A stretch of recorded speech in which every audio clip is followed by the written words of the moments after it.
Yeah, by the way. Welcome, everyone. We'll get started in about 1 minute as everyone still connects. Oh, I have a spoon. And if you are joining and you have your mic still on, if you could mute yourself, that would be great.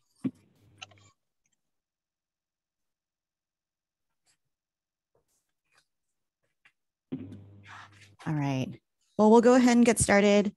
Welcome to today's session on the Go Human mini grant program for 2022. In a second, I'm going to turn on simultaneous interpretation for Spanish. Once I turn this on, you'll be given the option to select your preferred language. And you can select that by at the bottom of your Zoom window, you'll have an interpretation button that looks like a globe. And you can change to Spanish and then mute the original audio if you'd like to do that. Now, if you run into any questions or issues with any of that, please go ahead and you type it in the chat box and we'll try to help you out. Give everybody a second to do that. We also have American Sign Language interpretation today, as well as a live transcript. To pin the ASL interpreter's video, you can do this by clicking on participants and then going to Mary, our ASL interpreter, and pinning her to the video. You can also view the live transcript by turning on at the bottom, you'll see the CC live transcript button. So a couple of session logistics today. If you are not speaking, we ask that you mute your audio or your phone, just so we don't have any background noise. You can feel free to ask questions by typing into the chat box. We'll also have a lot of question and answer time at the end, and we'll ask that everybody uses the raise hand function. You can do this by clicking on the participants at the bottom of your screen. If you're joining us by phone, and if you're looking to mute and unmute your phone, press *6. And then if you're using the phone for asking questions, press *9 to sort of raise your hand. We are going to save a recording of this session online. And so if you'd like to remain off camera and off sound, feel free to turn off your camera and use the chat box to ask any questions. With that, we'll get started. So today's application information session is going to cover a number of topics. Here's our agenda today. We're going to do some welcome and introductions. We'll have an introduction to SCAG, the Southern California Association of Governments, and the Go Human program. We'll do an overview of the mini grants program. We have a mini grant awardee from 2021 who's going to share about their project and give you a highlight of that. Then we're going to spend some time walking through the application, and then we'll have plenty of time at the end for Q&A. So to start with, we would love to hear from all of you and get to know, where you're coming from and who's joining us today. So if you would like to type in your name, your organization, if you're with an organization, and your city or county that you're joining from into the chat, we can get to know each other.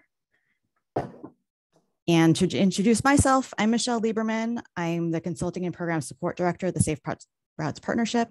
We're a national nonprofit organization working on active transportation and equity. We are partnering with Tool Design Group to support this grant program from the Southern California Association of Governments and their Go Human team.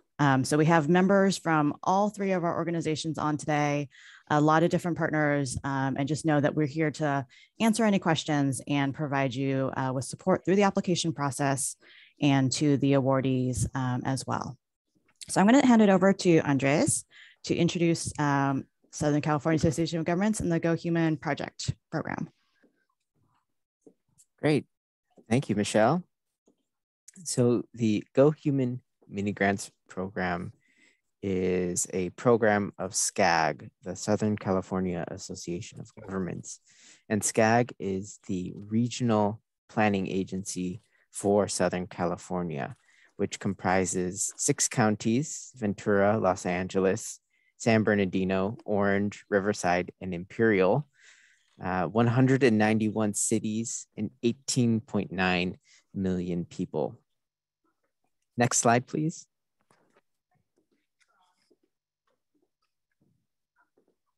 SCAG created the Go Human Active Transportation Safety and Encouragement campaign in order to increase safety for those people in Southern California who walk and bike. And we do our work within three different buckets. We have our regional advertisement campaign. We provide materials for temporary safety demonstrations and programming. And we also offer a variety of safety workshops, webinars, and technical assistance. Next slide, please. And I will pass back to Michelle.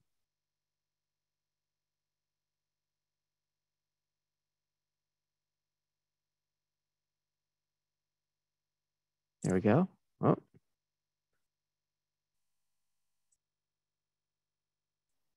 Sorry, I was trying to unmute myself. All right. So thank you, Andres. So the Go Human mini grants are funded by the California Office of Traffic Safety, and these fund community-driven traffic safety engagement projects that meet the needs of people most harmed by injuries, traffic injuries, and fatalities. So through this program, we're looking to fund not just people working on transportation, but to support organizations and leaders who are invested in safety and justice throughout the region. And this includes groups who may not have transportation as their core focus. So looking at aligned areas like public health, disability justice, social service, parent groups, and organizations that serve tribal communities, rural communities, and elders. So for this program, SCAG is awarding up to $15,000 for select projects. And as you may have seen, the applications are due on April 29th. And we're looking for the projects to be implemented by the end of August.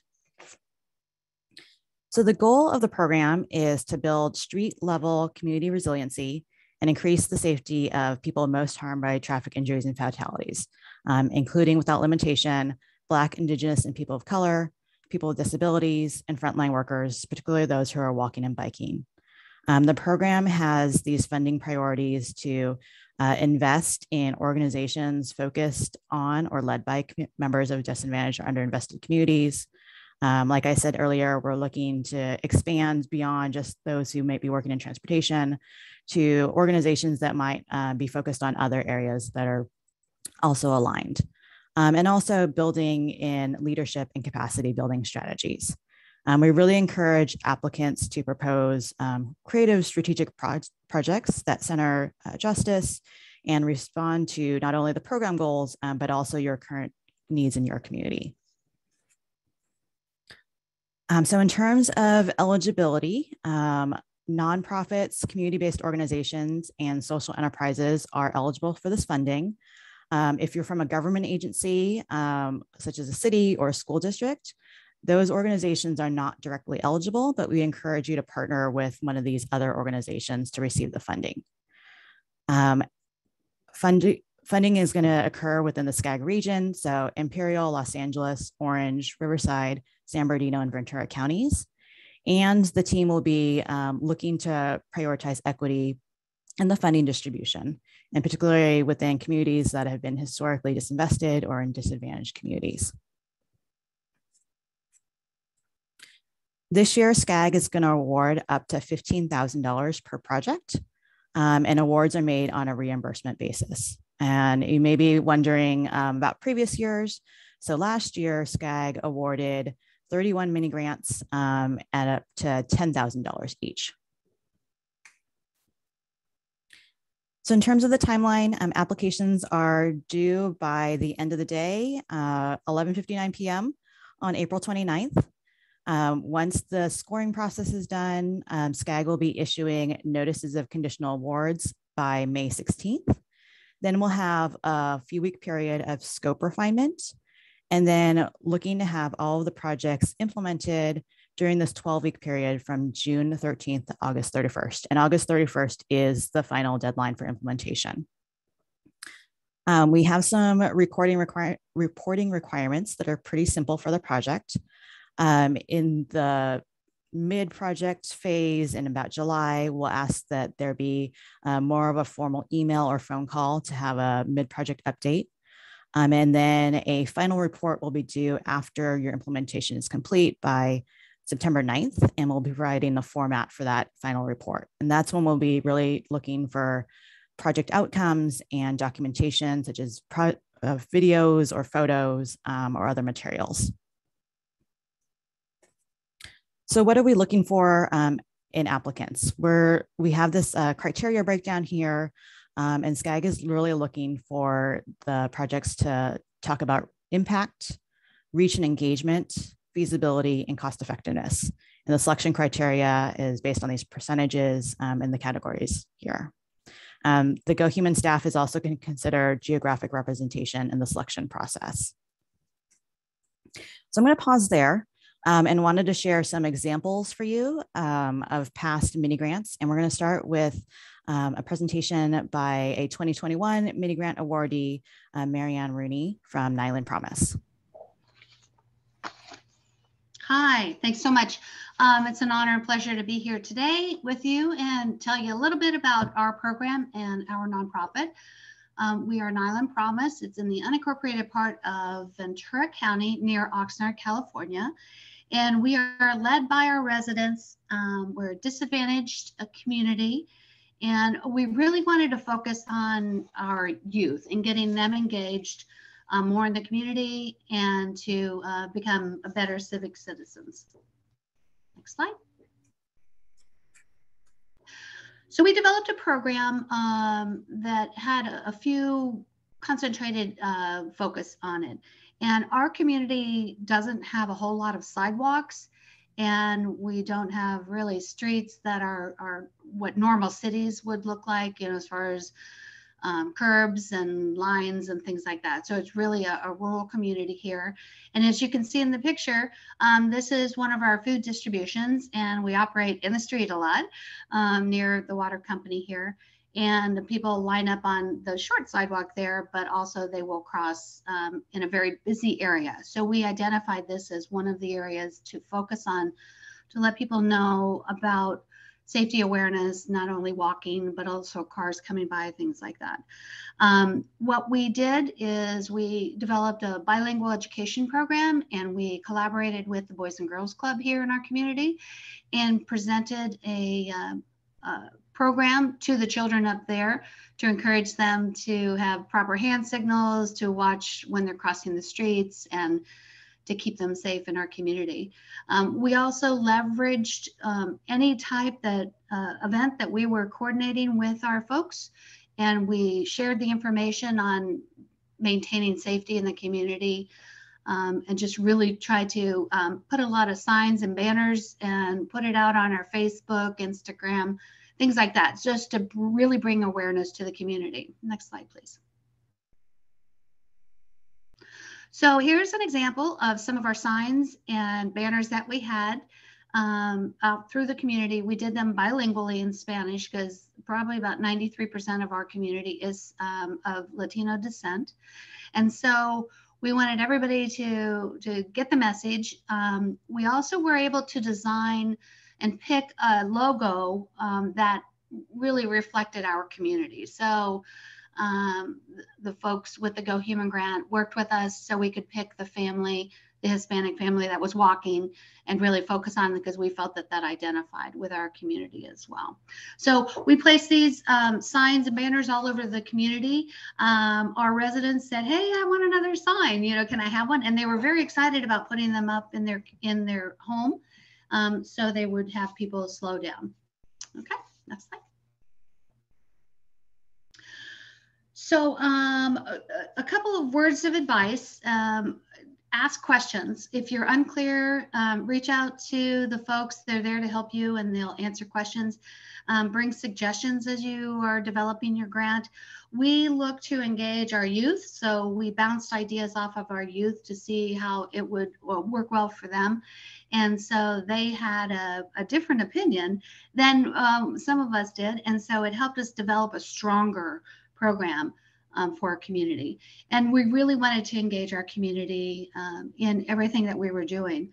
So, and the last piece of advice is just to have fun and just engage with your community. I would also say order supplies early on, get that done right away so you can have your collateral material up in the community as much as you can. While we did this last summer, we still have some of our banners and signs that are in the yards and on the fences that are around here as well. And then I did want to share that while you think that there's going to be certain outcomes that you have as part of your grant, there are unanticipated outcomes as well. That can be positive or negative. For us, it was positive. And so working with this program really helped us focus on what does our community need, where some issues may lie as far as safety goes. And so it allowed us to engage in a conversation with the city of Oxnard, which owns a portion of the street, and then also engage with the county. So we were able to say, hey, look, we're interested in putting some speed humps to slow down the cars that are going through the community, and also to have some crosswalks. So this grant allowed us to do that opportunity, and we were very lucky and surprised, that we've had a very positive outcome. So we have a short little video that I'd like to share with you that talks to you about our program, and then I'm happy to answer any questions for you. Okay. Thanks, Marianne.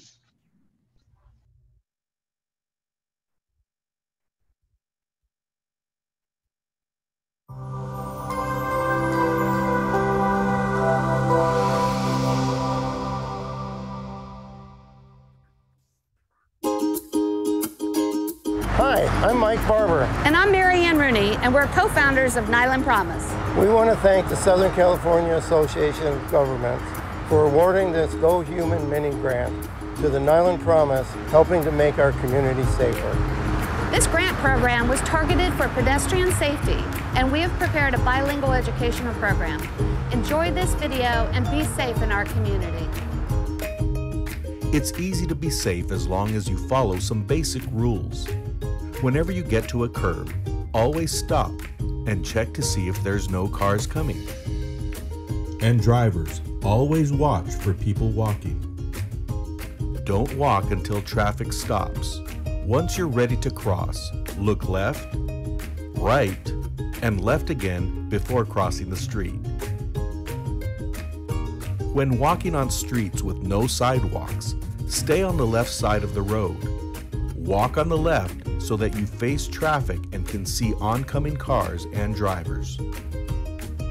And drivers, always watch for pedestrians. Watch out for cars that are backing up out of driveways. Make eye contact with the driver and proceed when it is safe. Always wear something bright when walking outdoors. This makes it easier for drivers to see you. No matter if you're young or an adult, follow these basic rules to stay safe when walking around Nyland Acres. Remember, when crossing streets, look left, right, and left again. Thank you and safe travels in Nyland Acres.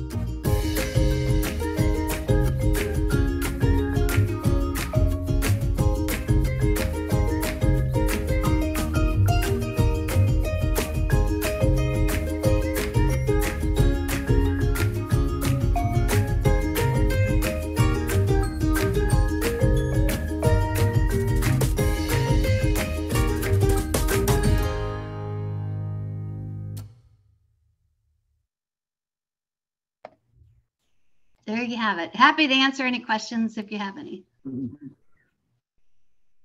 Thanks, Marianne. And I would say if you have any questions for Marianne, please also feel free to include them in the chat box.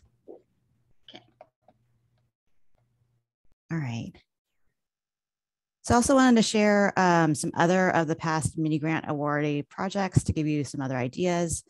So a lot of the community organizations produced materials in different languages to reflect their community and utilize different engagement tools. So this example here on the left was from University Park Slow Jams, And they had these fun Band-Aids to indicate areas of concerns for people walking around their neighborhood. In the middle, you'll see Bike Ventura had educational materials and posters displayed in storefronts. And then on the right, Santa Ana Active Streets used the mini grant funding to support their Luces Vivas, Lights Alive bike light distribution, and safety education pop-up booths. Some more examples, Music Changing Lives did an intersection mural in front of a school. It's really fun. Community Intelligence mapped crash data and identified the presence or absence of pedestrian safety measures in South Central LA. And here on the right, Los Angeles Walks did a texting and online engagement campaign with community members. On the mini grant website, there are project descriptions and videos and photos from the past previous years grantees there for more ideas. Also wanted to let you know that there are other Go Human resources that you can leverage for this work. So first is co-branded materials, and Marianne showed what Nyland Promise did with co-branded materials. These are digital or printed materials provided no cost to the awardee. They can include lawn signs, banners, and more. You can use this to complement your mini grant project or standalone. You don't have to be a mini grant awardee to use these. And we can provide the link in the chat box as well. There's also the kit of parts, and this is the Go Human lending library of pop-up materials to temporarily demonstrate potential and planned street design treatments and safety infrastructure. So it includes a parklet, a curb extension, a median refuge island, artistic crosswalk, and a separated bike lane. And again, the kit of parts can be used in conjunction with your mini grant or standalone as well too. So I'm going to go through the application and walk you through the different elements. There's essentially 4 elements to the application: the applicant info section, the project information section, the project budget, and the project timeline. The application is intended to be simple and relatively short. So first, to find the application, it is on the mini grant webpage, and we've got the URL here at the bottom, and we'll put that in the chat box as well. If you scroll down, you'll see the application links, and these go to JotForm, an online platform where you'll be submitting your application. If you're running into difficulties with the JotForm platform, or if you'd just like to preview the questions before you start, there is a PDF saved in the upper right corner. Also on this webpage are the program guidelines and a frequently asked questions page as well. So I'll go through each of the sections. First is the applicant information section, and this is really basic information, your name, organization name, and where you're located. We also ask that you confirm that you can provide a W-9. A W-9 is required to receive funding. Insurance is required as well, but we'll consider on a case-by-case basis insurance. And as a general guideline, the insurance should be aligned with what you're doing. So if you're doing things at the street level, you should have insurance to cover that. And all of the insurance requirements are outlined in the guidelines online. Any grant that the chief said he might want to participate? So if you have your audio on, if you could mute yourself, that would be great. Thank you. We also ask that you provide a brief description of your organization, and this could be, an existing statement like your mission statement. Next section will be the project information section. So the name of your project, a brief description, and where it's going to be located.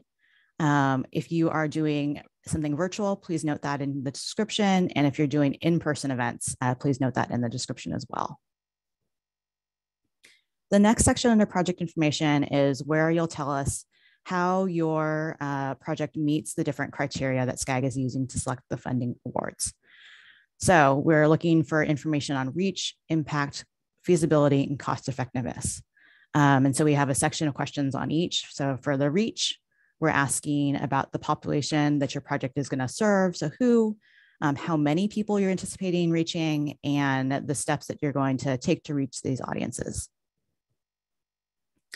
On impact, we're asking, what are the safety concerns in this population?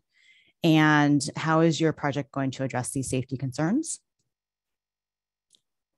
For feasibility, we're asking for some information about your qualifications to carry out this project, and then how you plan to implement your project during the time frame, keeping in mind that the implementation needs to be completed by August 31st.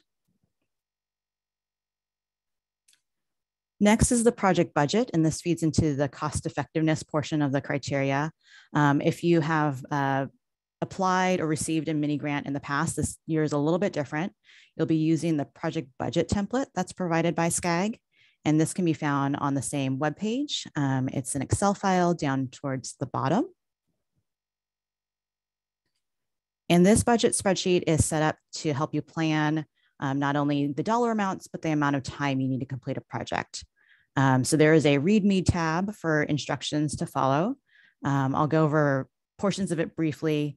So under the cost categories, you'll see job title, and for the labor section, you'll want to list the job titles for all of your staff that will work on the mini grant project. And we ask that you list job titles and not names. Also list the hourly rate for each staff. And note that you'll have to support a documentation to support the hourly rate. Then you'll enter the number of labor hours, and the spreadsheet will automatically calculate the cost. There's also a section for other direct costs, and these are your hard costs, such as printing, permits, bike helmets, equipment rentals. It could also include services such as photography or videography if you're bringing someone else to do that. You'll enter the amounts for direct costs, and again, you'll have to support these costs with documentation. So after you enter your hourly rates, your labor hours, your direct costs, the budget spreadsheet will automatically calculate the grand total, and this number will be your proposed budget. So the final section of the application is your project timeline. And here you'll include dates for your key actions. And just keep in mind that if you have a project where you're required to have any local city or county permits or review, to build that into your timeline and your action steps as well. At the end of the application is the attachment section. This is where you'll attach your budget spreadsheet, supporting documentation, and any other additional materials as necessary. So when you're ready to submit your application, if you're using JotForm, you'll hit submit and it'll submit to the online system. If you are running into challenges with JotForm, you can submit the PDF by emailing your completed application to both Andres as well as the Community Streets at Safe Routes Partnership email address. And these are both included on the application PDF. I wanted to close out today by talking about eligible and ineligible expenses. So eligible expenses, all of your expenses should be directly related to the proposed project. And eligible expenses can include labor costs, such as staff time for coordination, design, setup, training, et cetera, printing costs, any permits or fees related to the project, bike helmets, if they're purchased to support bicycle education, supply or equipment rental fees, and then also if you're doing something virtually, any sort of virtual platform subscription fees. There are things that are not eligible for this grant funding program. I want to cover these briefly as well. So things that are not eligible include products or giveaways not tied to a safety educational component, stickers, raffle prizes, food and beverages, paint and chalk, entertainment or music, advertising that's not related to the proposed project, implementation of a study plan or program, habitat conservation plans, any lobbying efforts or political contributions, and then items that were not included in your original project budget. So with that, The web page has a lot of more information, including the actual application link, and as I mentioned, the program guidelines and the frequently asked questions as well. So at this point, we'd like to take any questions. Feel free to either raise your hand or type your question into the chat box. And I'll go back to the chat box now and see if there's any questions from earlier.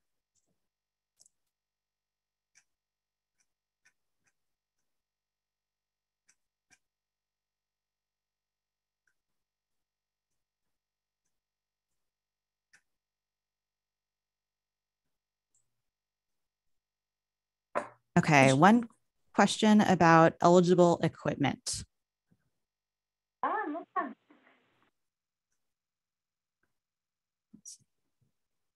And is there particular equipment that you're looking for and want to find out if it's eligible?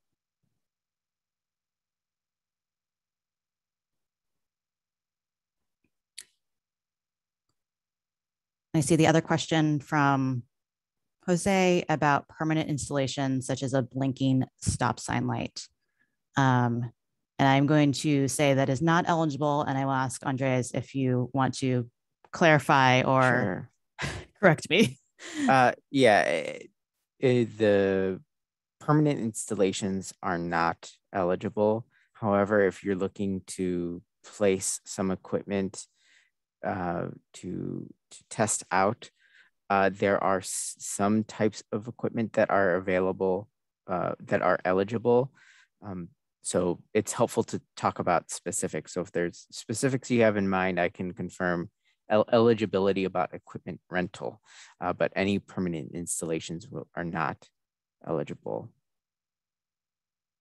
Thank you.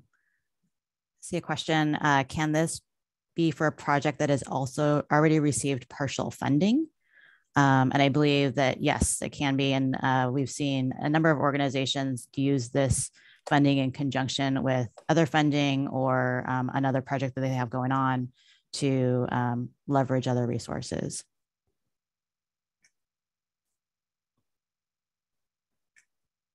Mike, I see you have a question here about the documentation and you have your hand up. So if you want to come off mute and ask your question out loud, feel free. Sure, thanks. Yeah, I'm just wondering, like, you mentioned that you're looking for documentation around both personnel costs and also for, expenses. And I'm just wondering if you can clarify what exactly that is. So for example, let's say that we're looking to stipend community members for their participation. There's not going to be like documentation that we have of an hourly rate for those folks, or they're not employees. It's based on compensating people for their time. So I'm wondering, about that, and then also how, what documentation are you looking for something that's projected? Let's say that it's somebody proposes and says, oh, we're going to do a video shoot. You can estimate what that might cost, but it's really hard to know that ahead of time. Or maybe it's a training workshop. Again, like, what can you clarify what's being asked of applicants ahead of time? Sure. So there are a couple elements there, and I will first start with the hourly rate for direct labor, and I can ask my colleague Pontip to provide some elaboration on the types of documentation that are accepted. Pontip, are you there? Yes, I'm here. Can you hear Great. me? Sure can. Hi, everyone. So regarding the hourly rate, we're looking for some type of backup to support the hourly rate that SCAG can identify for that job title. And this would align with the project budget. So this is specifically job titles, like a person that's working on the project. So anything that your work can provide. Does that answer your question? Well, so I just gave an example though of people who aren't employees Yeah. or community members, right? Because we believe that community members' time is valuable and that they should be compensated just like anybody else, right? So, but we wouldn't necessarily have a record of that or a title for them, right? So that's I'm like wondering what, yeah. It's like so a that's stipend. more engagement, you would say? Yeah, exactly. Yeah. So I don't believe that would be a part of the labor hours. Andres, are engagement stipends, are those eligible for this project? Yeah, and that I wanted to follow up on that portion, because when it comes to providing compensation to individuals, that that expense type is not eligible by this grant. The grant funding goes towards organizations, but we understand that with a lot of kind of on the ground work, there are individuals that provide a critical role in supporting the execution of a project. So I think that's something that our team will need to do some additional research on in order to find an allowable path for you. And so, Mike, that was your question about labor. Yeah. Then you had a question about some direct costs and the projected costs around, such as video shoots or training. Yeah. And Ponta, please correct me if I'm wrong, but in those cases, we can back up those costs with either contracts with those vendors who are providing services or quotes for services. And would that be a sufficient level of documentation for those types of direct costs? Yeah, correct. So any research that you find for that activity, if there's a source that you can guide us to where you got that estimate, or if there's like a current contract that's how you found the estimate, anything that you can provide us to support those costs, I think that's what we're looking for. Okay. Just backup documentation to support those costs. Okay, thank you. Mm-hmm. I see a question regarding the virtual platform subscriptions, and if we can provide some examples, and would this include boosting on social media? Happy to take that on as well. So virtual platform subscriptions are platforms such as Zoom, Google Meet, anything where you're holding a virtual workshop. We understand that there's sometimes fees associated with organizing a meeting online. So this mini grant can go towards those fees.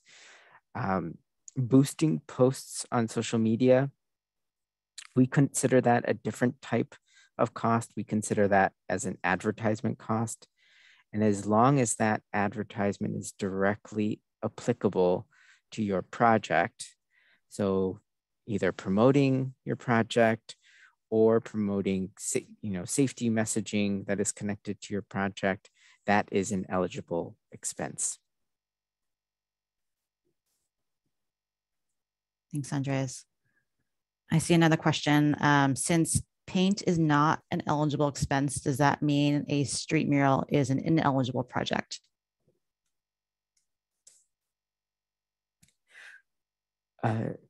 That does not exclude a street mural from consideration for a mini grant. Our mini grant can help support with the planning, the coordination, any fees that are associated with placing that mural, if there's any fees that are permits that are required by your local jurisdiction. So all of the work that goes towards that, placing that mural up to the actual paint. We've encouraged other applicants to find a different funding source for that paint and use that in supplement with your mini grant. And there have been a number of organizations who have done that in the past rounds of mini grants, where they've used the funding to support all the things that Andreas talked about, and then found different funding for the actual paint purchase or their materials purchase.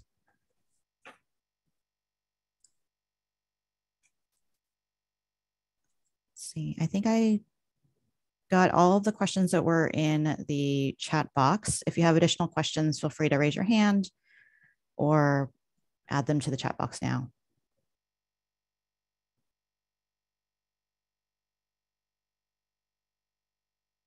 All right. We will be providing the recording back online, so that way you can reference it. And I would encourage you to go to the webpage for more information as well. And we also have Andrea's contact information here. So, one other question. Road and sidewalk improvements directly related to project, are those eligible? Again, since that, I'm reading into your question and assuming these are permanent road and sidewalk improvements, and so those are not eligible costs. However, if you are interested in demonstrating improvements to the roadway using our kit of parts, that is a project type that is available to you. I think the general rule of thumb when thinking of a project is that we're looking for activities confined to the implementation period. This is not a infrastructure improvement grant where that supports kind of permanent improvements to the right of way in support of pedestrians and bicyclists. This is a little bit more contained to the implementation period. But oftentimes, awardees have used this mini grant funding in order to build excitement for permanent improvements, to build a case for future grant funding, and also times to demonstrate it in communities where some education perhaps might be needed for improvements.